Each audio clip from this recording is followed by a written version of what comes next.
Hi guys, it's Molly, and today I'm going to be showing you guys how I got the Queen's Chancellor Scholarship for the 2020 to 2021 year. And I was in grade 12 last year. I'm in my first year of university this year, so I just applied last year and I got it. Unfortunately, I had to reject it, but I'm still going to show you guys my application. I just wanted to issue a disclaimer for this video. Everything that I mentioned is from my own research and from my own judgment of my application and what I believe made me stand out across a pool of other applicants. The tips that I gave are things that I tried to incorporate into my application, and consequently it was successful for me. But even if you follow the exact same things, like do everything that I've done, it still might not be enough to get yourself in, or you could not follow anything that I've done and still get in. You could take everything I'm saying with a grain of salt if you want, but yeah, just wanted to issue that disclaimer. I really hope that this video can help you guys out. I have some timestamps in the description below if you just want to skip to certain parts of my application or to the advice. The Queen's Chancellor Scholarship is a renewable 4-year $36,000 scholarship for incoming first-year students at Queen's University in Kingston, Ontario exclusively. And you have to be attending Queen's University in order to put that scholarship into use if you're actually a recipient. And it's also part of Queen's Major Admissions Awards. So there are a couple different admissions awards, however the Chancellor's one is the only one that's merit-based. Well, you do need merit for the other ones, but you also need financial need and to apply for a bursary from Queen's University in order to qualify for those. And I think they're a bit more exclusive. Like for Chancellor's, there's 50 recipients every year, whereas for the other ones, there are fewer. And for Chancellor's, you also need a nomination from your school. Every school can only nominate up to 2 people. And if your school decides to nominate you, then Queen's will get to see your application and review it and potentially offer you a scholarship. Right in front of me, I have my laptop. Basically, I'm going to go over the Major Admissions Awards for this year first before I get into my own application, in case some of you aren't familiar with the application process. So I'm on the Queen's University website right now. The deadline to submit your application is December 1st, 2020. In order to apply for the Major Admissions Awards in general, you need your OUAC number from your school and you need to create an OUAC account. You have to submit an application to Queen's and then register for SOLAS, which is Queen's Student Center. And once you register on SOLAS, you do your Major Admissions Awards application and then you submit it. Queen's released already the Major Admissions Award application. It says practice, but the actual application is the exact same as the practice. For Chancellor's, you need a school nomination, and then for the other ones, they're need-based, so you have to submit a bursary application. For the 2021 to 2022 application, here you can see you have to submit any awards you've received from like academic competitions, community services, or any conferences. Also your extracurricular activities, you have 5 spaces to list that. Oh, and for awards you have 10, I believe. And then after that you have to write 2 essays actually. One is about your involvement in school and then the community. And then the second one will be your leadership experience. Afterwards you have to do an original and creative thinking piece. So basically this is a 1-page document, something creative, so whether that be an essay or a poem, it can really be anything you want. After that is some academic information. If you live in Ontario, then you have to submit either your credit counseling summary or your student status sheet. I submitted my credit counseling summary last year, and that included my grade 9 through 12 marks. I went to a non-semestered high school, and my credit counseling summary from last year had the 8 courses that I was taking and the marks for that for grade 12. For non-Ontario students, you still have to do the exact same. Basically, your unofficial high school transcript, your November grades, and then all of the courses that you're going to be taking during the 2020 to 2021 year. And then lastly, you also need a letter of reference. So make sure this is by someone who knows you really well. Okay, I just want to give a bit of background and context in terms of my school and kind of like where I'm from. So I'm in Southern Ontario. I was the only nominee from my school. I definitely recommend that you apply for this one if you're even considering going to Queen's University. I only applied to 3 universities last year, and Queen's was obviously in my top 3. So I decided that I would apply for this just in case I ended up going to Queen's University. Now I'm going to move on to some of my awards that I listed for my application, which is the first section of the Major Admissions Awards application. I received an Outstanding Service Award for social awareness initiatives and volunteer contributions in Toronto in 2019. For DECA, a business case competition, I received a provincial award in 2019. I also wrote down Future Business Leaders of America, which is also a business case competition. I competed in the marketing event, and I also got second place at provincial competition in 2019. My next award I listed was the E3 Challenge, which is like an entrepreneurial summer business challenge. My team won first place, and I also won the Most Valued Participant Award for my team in 2019. Polar Expressions Publishing, which is like a Canadian publishing company, my poem called Unplugged was published in an anthology. And then the Toronto Councils of Teachers of English was a short story finalist, and I was able to attend their Young Writers Conference in downtown Toronto, and this was in 2019. And my next award, I wrote DECA Regional Competition Awards. This was in 2019. I also wrote down a leadership experience. So for DECA, I attended a leadership conference. I also wrote that I was a school chapter president because I didn't really talk about DECA in my essays. So I wanted to throw that under awards just to get that out there and demonstrate some kind of leadership. So that was in 2019. And Polar Expressions Publishing, I was also a finalist for their short story contest. I wrote a short story called The Fading Swing, and it was published in an anthology. Lastly, Girls Going Forward, which is like a 3-month-long entrepreneurial competition that I attended in grade 9, and it was also like a program. My partner and I, we received second place for our entrepreneurial idea to upcycle plastic water bottles and turn them into t-shirts made from a blend of recycled plastic water bottles and cotton. And this is in 2017. So basically you can only list 5 activities that you're most proud of and that exemplify your leadership as well as your engagement and community service. I didn't put any work experience because I didn't think that it was reflective of my leadership. So instead I put down some activities that I was really passionate about. For my first activity, I put down the Student Leadership Youth Empowerment Council, SLY, as an acronym. Actually, we empower youth in our community to become leaders by running various events. So for example, we organized a mental health initiative and also talked about body image. We also attended a bunch of different workshops, for example, one that related to consent. And basically I was the junior project lead of the council, and we organized a lot of different events. I was involved with Fly in total between 2016 to 2018, and then in 2019 to 2020 I was involved as the junior project lead, also known as like the co-president of the council. I spent approximately 180 hours. I was also the co-president of my school's Mac in Action Council, which was to essentially help students get involved in the community.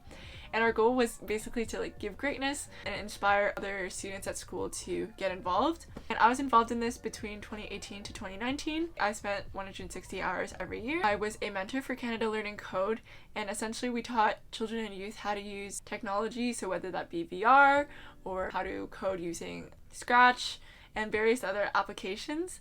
And I was a mentor between 2018 to 2019. And then in the summer, I volunteered for approximately 150 hours. Moving on to my next activity, DECA. I was the president in 2019, so in my grade 12 year, and I was involved in DECA in general between 2016 to 2019, and I was an executive from 2017 to 2019. And in a year, I got involved in DECA for around 200 hours. I was heavily involved in DECA. And then lastly, I put down Project 5K, which I helped to plan community events, essentially to engage youth in the community and also to raise money for various causes. I was a logistics executive in 2019, and I wrote down approximately 100 hours per year. Moving on to the next component of my application, involvement in school and or the community. The prompt was provide us with an example of your volunteerism in your school or community. What was the impact of your involvement? What was your motivation to engage in this? How will your past experiences relating to volunteerism lead to continued service while at Queen's? And I'm not going to read my exact essay. Let me know if you want me to read my exact essay, but to summarize, in middle school basically, on the headlines sometimes I would see like stressed student jumps from building roof to avoid midterms. I was talking a lot about how in middle school I was exposed to the reality of these mental health issues, and then upon reading these articles I really wanted to get involved in an initiative that would help to alleviate some issues like this. So in order to do this, I decided to join SLY Youth Council, and then over the years I volunteered at a lot of events pertaining to, for example, mental health and physical health. Over the years in SLY, we secured over $10,000 in grants to continue running events to educate youth about different social issues in the city. At the end, I kind of talked about the Queen's Commerce Mental Health Association, how I really wanted to join that association if I went to Queen's, and continue raising awareness for mental health and personal health issues. Moving on to my leadership experience, the prompt for this was, as part of an experience where you demonstrated leadership, what challenges did you encounter? How did you respond, and what did you learn about leadership from this experience? In grade 9, I remember walking past the guidance office and I saw like a massive list of grade 12s who still haven't gotten their community service hours. And I was really surprised. I was done my community service in grade 8, and you can only start getting hours in the summer after grade 8, but I thought, hey, let me get involved in a bunch of initiatives and then I can get it over with. But then I ended up really loving what I was doing in the community, and I started pursuing it across 4 years. And then once I saw that list in front of my guidance office, I really wanted to do something to encourage more students to get involved. In grade 11, I became the senior coordinator, or the co-president of MAC in Action, which I mentioned earlier was my school's philanthropic council. Our mission was to inspire others to give greatness, or in other words, give back to the community for a lifetime. I talked a lot about the initiatives that my council and I did. So over the years, we organized donation drives, we planned a social justice event, and we also coordinated a lot of community events, so marathon races and whatnot. So we inspired over 1,000 students to essentially make a difference in our community. And we also raised a lot of funds, for example, $2,000 for Vow of Silence, which is an event where we advocate for those without a voice in other countries. As part of this prompt, you also have to explain what challenges you encountered in your leadership experiences. So for me, in grade 11, I actually had a massive challenge with my team. For some context, the co-president, who was also supposed to be president with me, she left suddenly due to personal issues. And I was in grade 11, so I had never been part of MAC in Action before, and I didn't have a lot of experience. I don't think they've ever appointed a grade 11 as a co-president, so I was the first to fill that role, and I didn't know anything about the council. I had to obviously figure everything out. And then as a result, I think my team really struggled from a lack of communication. And then afterwards, a couple executives and I met, and we realized how communication was so crucial to our team, regardless of how minor our tasks may be. So after we emphasized that, everybody learned to communicate more with other people and also to appreciate everyone's opinions. I also wrote that MAC in Action inspired me to maximize my leadership potential. And then as a result, I incorporated my own nonprofit organization. I also mentioned how throughout the last 4 years, I've learned that inspiring others to give greatness will always be a ritual in my life. It will only continue at Queen's University. For this one, I submitted a poem, the poem that I also talked about in my awards. So I was a finalist in the Polar Expressions Publishing Contest in the summer of 2019. And then my poem called Unplugged, which is about the issue of excessive social media use and procrastination, especially amongst teenagers nowadays. It ended up getting published in an anthology. They're already familiar with my poem in the awards section, so I just wanted to emphasize that and show them, I guess, my more creative side. Moving on to the reference letter, mine was from my MAC in Action advisor, who was also a teacher at my school. Some key points that she talked about in my reference letter was my passion for MAC in Action and how I got chosen for a position as senior coordinator as a co-president in grade 11. Also how I had a co-coordinator who kind of went missing most of the year due to personal issues, and how I had to take initiative despite the fact that it was my first year on the council and I was less familiar with the council than some of the executives who had been previously on the council. She also talked about my involvement in various extracurricular activities inside and outside of school, and she also mentioned how I exceeded expectations in a lot of areas. So for example, she talked a lot about my positive attitude, how I was really friendly, and how I had a very hardworking nature. She also talked about my cooperation, my independence, my leadership, creativity, and my problem-solving abilities. And she also mentioned how I had a really great rapport with all my teachers, students, and basically everyone in the community. Lastly, she talked about how I always try to put my 100% effort into everything that I do. She concluded by saying that she's extremely confident in my abilities, and she definitely expressed it a lot in the letter. Honestly, I think that I do owe a lot of credit to her for writing such an amazing reference letter, and I think that it was definitely a very, very crucial component of my application and helped me stand out. I had to have my grade 9 through 12 grades. For my grade 12, I had 8 marks on my credit counseling summary. My average was 95%. For this application specifically, Queen's wrote that you require a 90% plus average, or the equivalent of that in other provinces. In terms of my grade 9 to 11 marks, across the 3 years, my academic average was still above 90%. Now that I've gone through my own application, I'm going to show you guys some tips that I have for your scholarships and how you can potentially stand out with your application. The first one is not really a tip, more of like a fact. A lot of school-issued scholarships actually come with significantly more perks than you'd expect. For example, for Queen's University, if you do receive the Chancellor's Scholarship or a major admissions award, you're guaranteed your top choice residence, and you're also guaranteed an individual room in that residence if you choose to have one.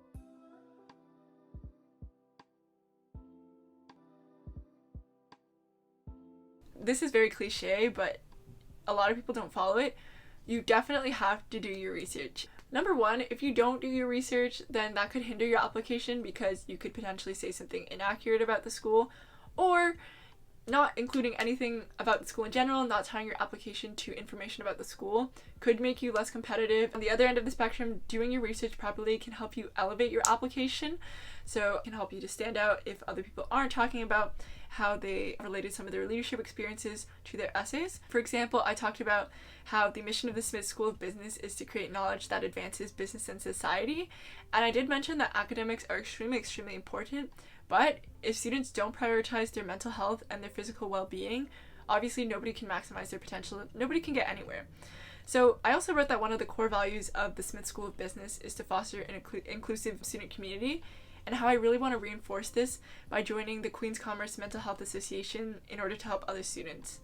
So I threw in some information about Queen's University, demonstrated that I did my research and that I would genuinely be interested in getting involved in these initiatives. In terms of doing your research, if you don't think that there's enough information on the website or online, you can also try to network with professors. I feel like in high school it's very intimidating to do like networking, to like reach out to people, send emails, cold call and whatever, but professors are actually like really willing to help. For example, one of my friends reached out to a professor when she was unsure of which program or which major she should pursue at her university, and the professor literally sent her an essay's worth of text in an email, and they kind of talked about like the pros and cons of the program, like who this program is suited towards and whatnot, and they're actually like really willing to help. So if you ask them some more information about the school, the program, maybe even their faculty, later on you can add that into your application. Say that you spoke with Professor Blank, who told you blank about this program. Kind of tie that into your leadership and into your experiences. The school knows that you want them, but then you also have to show them why they should want you. So what can you bring to the table in addition to answering why you're interested in their school? I would really recommend that for the reference letter, you make sure that you talk to someone who knows you very well. Give them a notice like well in advance. I would say at least like bare minimum 2 weeks in advance. A lot of times teachers will ask you what they should include in your reference letter, what you want them to emphasize on, especially for someone that you might not know as well. Make sure you tell them like what exactly you want them to really touch upon. So for example, I got my Mac in Action advisor to write me my reference letter, but she wasn't really familiar with some of the other things that I've been doing outside of school and in the community. So I put that all onto like a document and I sent her everything that I was involved in. In terms of the awards in the extracurricular section, essentially you're limited on how much you can write in terms of the award. Like you can't really describe like, oh, I was part of DECA, I did apparel and accessories marketing. Provincial competition, I won the top 18 exam award, top 18 orals, top like blah blah blah. You don't have space to write that. Pick and choose key buzzwords that you want to put into your awards and your extracurricular section that will make you stand out. For example, I wrote that another award, the E3 Challenge. The challenge is called the E3 Challenge, but I called it the E3 Entrepreneurship Challenge because they wouldn't know what the E3 Challenge is unless they took the time to like Google it. So I wrote the E3 Entrepreneurship Challenge as kind of a descriptive word so that they would kind of get the gist of what exactly this is that I'm writing about. So just make sure for that you take advantage of the character count and write only the important words. And same for the activities, you only have 100 words to describe what exactly you're doing. In terms of the extracurricular section, you're also limited on character count. You only have 100 characters to describe every extracurricular activity, and you can only list 5. So for Student Leadership Youth Empowerment Council, SLY, I wrote that I helped to raise awareness for mental and physical health. I didn't really elaborate more on that. I didn't say like empowering youth to become future leaders, because that would just be like not so much so descriptive of what we're doing. Like, what are you doing in order to empower youth, you know? So I put keywords, like some components of what we did on the council. And then for your role, for example, SLI Youth Council, I was technically the junior project lead, but my role was like a co-president type of role. Same with Mac in Action, I was a senior coordinator, but we are the co-presidents, so I didn't put senior coordinator. When reading this application, essentially the school wants to gauge like your character. They're not necessarily looking for being well-rounded. They're actually looking for what makes you you. Like, you can't be someone who excels at swimming, excels at art, you don't have time to excel at everything.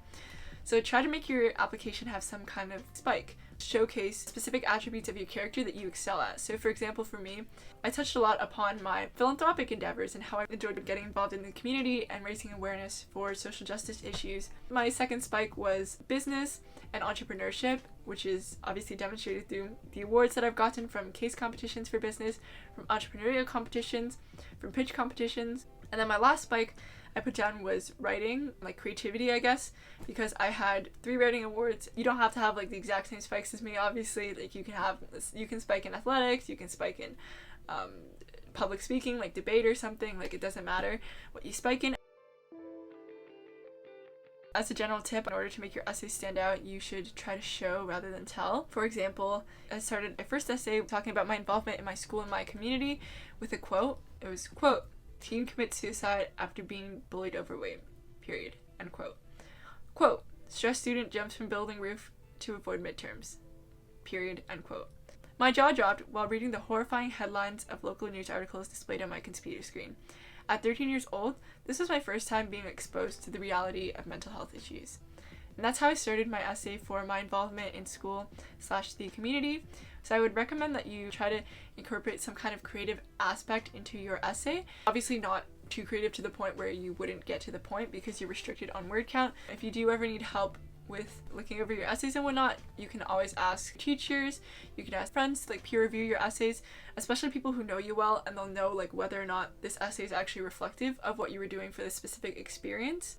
I also would recommend that you ask someone who's maybe not so familiar with you to look over your essay, and then ask them what first impression they get from reading that essay. Then you can kind of gauge how like the admissions officers will read your essays and what impressions that they will also get. To summarize, make your essays sound more like a story, but also be relatively straightforward and easy to connect the dots with. Like, make sure there's no like huge jumps between certain events, because obviously the admissions officers likely won't be familiar with the extracurricular activity that you're talking about in your essay, unless it's like DECA or something. Even with DECA, don't assume that they know what DECA is. Try to like describe what it is through showcasing your experiences.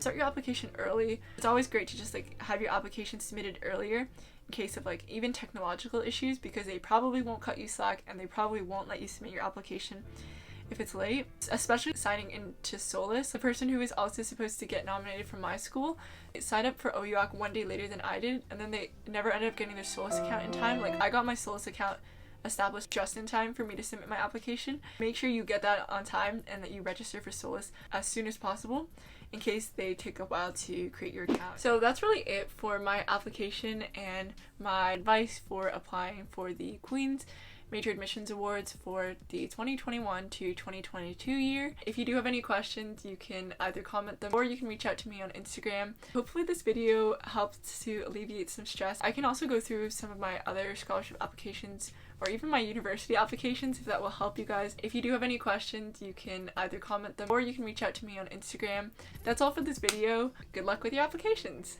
Bye!